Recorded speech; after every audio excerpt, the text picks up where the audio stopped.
Good afternoon. I'm Ethan Woy. I'm here with Coach B as part of the second episode of Coach B Weekly, and the second episode after our season preview a couple weeks ago. You know, it's finally here. The season is finally here. It's been a long wait, hasn't it? Oh, you go through the process of staying in the moment all the time, and it goes by really fast. You think like it's such a long break in between. When you look at it early on, you go, boy, we got an extended amount of time off. But, when you go back to, the off-season summer workouts and, you get into that and time kind of flies there.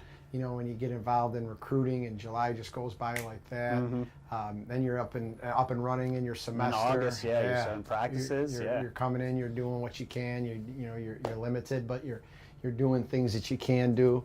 And then when you get into October, it's like everything's moving real fast because every day you're really focused on what you got to do better. So it's gone by fast, and that means that we're finding a lot of joy too, because the faster it goes is the more joy you're having. So it's gone by fast, and we're getting there now, and it's less than a week away. I'm gonna say, the saying, time flies when you're having fun. That's right. So we'll start with talking about the schedule. It's a little bit of unique non-conference schedule compared to past years. The last 3 seasons we've had 8 road non-conference games, 7 non-conference road games, and 8 again. This year we only have 5. Do you think the extra games at home will help your 5 new freshmen kind of adjust to the college game better? We have a young team like we are, especially in the guard positions. Yeah. It's nice to be able to get into a great routine at home, and you want to challenge them to experience being on the road as well, because when we go into conference and stuff, we know we're going to play half of our games on the road. So you have to be able to perform and get into a healthy routine there as well. We have some extended trips this year, which are going to be good for us. Going out there and playing in this first game at Michigan State, in a big venue and on the court that the national championship was won on with Tom Izzo and the men's program. It's very moving early on to go and play a game like this, and the student athletes that we have here are very focused on taking it one game at a time. But they know, as looking at the schedule ahead, that they're going to be challenged. With those 5 road games, they're going to be challenged with distance, with playing games in back-to-back days, playing games earlier in the morning on the road like we are in Northern Kentucky.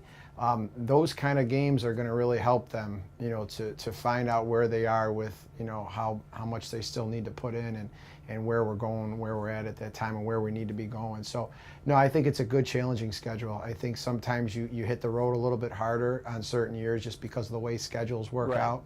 And when you got an experienced team, more road games, you have a little bit more of a routine that's already in order there. Some of these younger players, they're going to be really following the leads of the seniors and the juniors that have been doing this for a while. And that's going to have a lot to do with how we handle those road tests. So, the first one here coming up on Saturday, a lot of the seniors and juniors and even the sophomores now that had a year under their belt, they had an experience of going into a situation like this. Last year we played out at Iowa and out at Vanderbilt.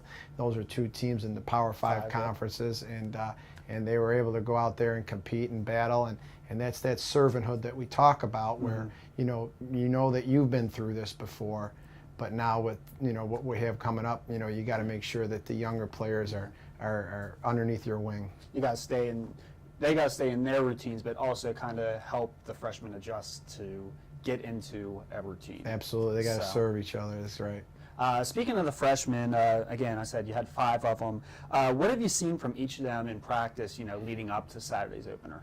Well, freshmen, they have their days where, one day you're like, wow, great day, doing things, really well today. And then the next day, they have those days where they're just a little bit off, timing's a little bit off. Something you're teaching is taking a little bit longer for them to pick up. So, with all the freshmen, they're having their good days and their rough days. But, the positive attitude from the whole of all 5 of them right now has been great. They've been coming back. If they had a bad day, the next day coming back with more passion to do better. Not really dwelling on it. Not dwelling, and that's our culture. That's something that I'm really big on. I don't like to see the dwelling. I understand that when we don't succeed at first, a lot of times there's that initial, disappointment or we're human. We get that emotion of like, oh man, but you gotta snap out of it quick. Okay, I fell today, but tomorrow is another opportunity for me to find the joy in the challenge that this is becoming. Sometimes challenges don't get conquered in just a short period of time. It takes sometimes weeks and months, and sometimes it takes years to really conquer something that's been really tough for you. But just the effort and the overall passion to just do better at it, even if you're not getting it yet, to me is everything. And that's what I always tell them. It's me seeing the effort from you guys trying your best to get it. Watching video every day, you see with the freshmen and all the players, especially the freshmen, you're watching little things, real fundamental little things that we really focus on. We're very detail oriented. Right. So when we come in and watch video and stuff, I remember watching these videos about the same drill we were doing earlier. And now we're watching a video as a team and we're seeing them catching themselves when they're making those mistakes and adjusting it. Today in the video session, we must have talked about that 3 or 4 times about how I was seeing as I was doing my clips last night and going through and getting everything fresh in my head of what we needed to do today in the practice this morning. I was looking at those clips and I'm like saying like, wow, look at that. She's catching herself now. She's catching herself. She's changing her angles and she's doing things better. And boy, that was a joy to see. And that's what I'm seeing right now as a freshman. I'm seeing just getting a little bit better every day. And they're battling and they're competing with each other. And that means everything. That's good. Now, we're going to switch gears and talk about your seniors now. Shakima Dashel, Megan Smith, Michaela Mulrain, and Jocelyn Jones. You have 4 seniors. How have they taken over expanded leadership roles now that, they're the seniors compared to last year with Anna, Nikki, and Rebecca and Janae? Well, I always talk about having their hands wide open with a full heart. That's something that we talk about that was taught to me, that was really important for them to practice every day with the younger players, is that, that kind of culture of, anything that comes at us, we have our hands wide open with a full heart saying that we're going to receive and accept and fight and challenge. And that's what's been going on so far, and it hasn't been always smooth sailing. Being a leader is very tough because you're held accountable, to not only, to do your job, but to also lead a group knowing that they're going to be following what you do and how you handle things. And it's not so much like how you do just in your routine, because that's important to us, but like when adversity comes, how you handle it. We had some moments this year already early on where I had to adjust some things and talk to some of the players that were in leadership type of positions about you didn't handle that right. You thought you did. You thought you had it. You thought you were doing something good, but you're not. And I know it was done out of something that maybe in a quick decision you fell mentally and your principles went down, your standards went down. But when you get in that moment the next time, I'm going to be looking for you to show the team that you're going to be doing a better job of being a leader when it comes to that. And all I seen was great responses from that. So being a leader sometimes doesn't just happen. You don't turn into a senior and then all of a sudden become a great leader. You sometimes turn the corner right in the beginning of the year. Sometimes you fall a little bit and you got to get your way up.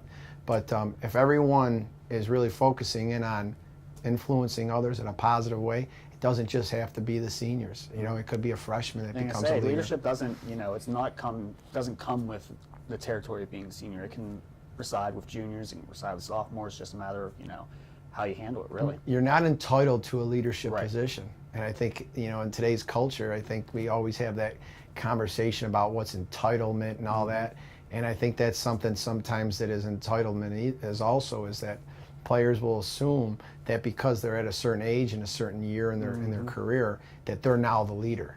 You'll see, when a team's around you and how they respond to things you do, if you're really a leader. And holding yourself to certain standards in the moments of adversity is what really builds that leadership quality. And that's what we're working on right now. And I can see that a lot of the players on the team, they want to be leaders, and that means a lot. That's good. Wanting to be it, and then doing what it takes, sacrificing those tough days to show the rest of their teammates, hey, it's tough for me right now, but I'm not going to get negative. I'm going to be positive, and I'm going to do what's best for the team. Now, I know in the first episode that was held a little bit before NEC Social Media Day. I want to recap that just a tad. I know you've said before, and in casual conversation with me, not big on preseason polls, but preseason poll did come out ranked second. This is the 6th year in the last 7 that the Colonials have been ranked in the top 2. Again, you're not big on preseason polls, but how good does it feel to have the respect of the NEC coaches that they keep on projecting you to finish in the top 2 of the conference? Well, yeah, like we were talking about at Media Day when they were revealed, it's great to be recognized. Mm-hmm. It is. I mean, it's great that the standard of what's expected of us is a high standard. Yeah. Being ranked in that top area is great to be recognized, and we're very grateful for people recognizing our competitive ways that we've had lately and with our record and our in the standings, and how we've continued to go out there and compete. That's great. So it's not that I don't it's not that I don't value the recognition. I think that's awesome, but it really doesn't mean much to us in our culture about anything that's ranked, that's voted on. I've never been one that cares about who's number 1 in the top 25 poll, who's number 7, who's number 20. Mm-hmm. When I see 2 teams playing on TV and catch a game, one's 20, one's 4, I never think because the one's 4 that they're better. Yeah. I just think that that's all based upon a ranking. Mm-hmm. You're better when you go out in there and you win the contest. That's when you're better. Or you go out there and you give yourself the best chance to win. Maybe the breaks didn't fall your way or something, but that to me means more. So when we do the media day, to me it's more of a celebration of everyone getting together before we go off and go into our seasons and go to battle. We get a chance to get together, talk a little bit about our programs and, talk about the things that are great going on at each program, and that's awesome. I think that's great. Catch up with other coaches and other players, because outside the court, you might be friends with some of the other coaches or whatever. That's right, yeah. So that's exactly what it's for us. And then, once that ranking comes out, basically that's about the last time we talk about it. Yep. And that's it. At the end of the day, whether we're ranked 1 or we're ranked at the, the very bottom, we're going out there, we're just going to continue to focus in on what we can control, and that's how hard we work every day at practice, and then how prepared we are when we play in our games. And speaking of games, we're going to close on this first game of the season, rather. Michigan State on Saturday, big test. They've made back-to-back NCAA tournaments. This is I see the 6th Big Ten opponent that the Colonials have played since 2012-13. Again, it's big test open the season. What needs to be done to come away with positive result? Well, it's their home opener. It's their opening situation, opening game there. So you gotta really make sure that you're ready for what's going to happen. What's going to happen is they're going to come with a lot of passion and energy. I'm sure of that. They'll draw pretty well. You know what I mean? And it's a weekend game, on Big Ten Plus, so that they're going to be, really fired up for it. So all that stuff is all what you can expect. And now it's really how you handle it. It's staying in the moment and not worrying about all that stuff and talking about just the game itself. That's what we have to really do to be able to go out there and to be able to go out there and compete. Is we have to really focus in on the things that we can control, which is preparing ourselves the best we can to play them in the best way we can, and just mentally just staying in the moment every day. Yeah. I mean, this week of practice will be so important. I think a lot of times you'll hear people talk about hoping that they shoot well and hoping that their shots are going in. If we make our shots, we can beat them. And this, well, I understand. How you shoot the ball means a lot, though, too. Yeah. What kind of shots you're creating, how tough a shots you're holding them to, and that's really what the bulk of the game's going to be about. All the strategy and all the things we're doing. Executing the game plan, and playing with a ton of passion, saying I'm not going to allow them to get any of the loose balls and any of the hustle plays. Being willing to get on the floor and take charges. And that's really what we're going to need to do when we go out there, because that's what we need to do every game. We don't take one team differently than the next. Right. We look at the next game, and I don't want to know about anything past that. And from being around me, that's really our culture. I don't look at standings. I don't look at 2 games ahead. Right. Who we're playing next, and what do we got to do to go out there and win. And this team right now is working hard in practice every day, and if we continue to have a great week of practice going into this, that'll be us giving us our best chance. So I'm excited about the challenge. I really am. Yeah. When we play these games, I'm always extremely excited for the challenge that has presented itself here, and I'm looking forward to it. Oh, good luck on Saturday, and let's come away with a good result. Thanks, Lansing. That game on Saturday will be against Michigan State, 4 p.m. on Big Ten Plus streaming network.